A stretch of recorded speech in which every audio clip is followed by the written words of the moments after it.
বাংলার জমিন যদি আপনারা যখন শান্তির জমিন দেখতে চান, প্রত্যেকটা মানুষের হক যদি আদায় করতে চান, প্রত্যেকটা মানুষের স্বাধীনতা যদি অর্জন করতে চান, বাক স্বাধীনতা যদি অর্জন করতে চান, বাংলার জমিনে যে উপনিধি ঘোরাফেরা করতে চান, আল্লাহর জমিনে আল্লাহর দিন প্রতিষ্ঠা করার জন্য কোরআনের বিকল্প কোনো আইন নাই। কথা বলেন ঠিক কিনা?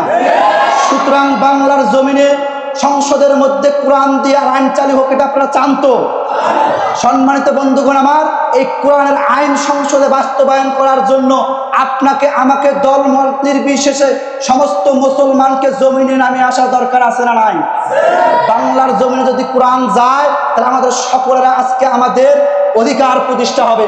যতদিন পর্যন্ত বাংলার জমিনে কোরআন যাবে না ততদিন পর্যন্ত অধিকার একটাও প্রতিষ্ঠা হবে না। কথা বলেন ঠিক কিনা? এরা এজিদি মুসলমান, এদেরকে আমাদেরকে ভালো করেই চেনা শেষ হয়ে গেছে।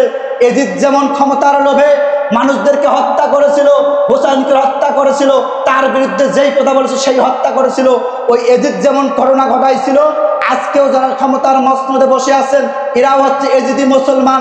এদের স্বার্থ রক্ষার জন্য, ক্ষমতাকে টিকিয়ে রাখার জন্য আজকেও এজিদের মতো তারা মানুষদেরকে গুলি করে মারে। কথা বলেন ঠিক কিনা?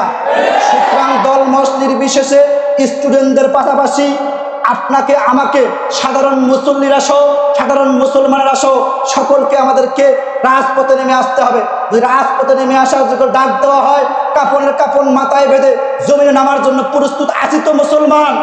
কারা কারা প্রস্তুত? হাত তুলে আল্লাহকে দেখা।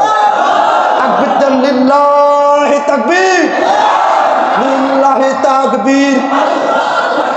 তোমার নেতা আমার নেতা, কোরআন ছাড়া অন্য কিছু।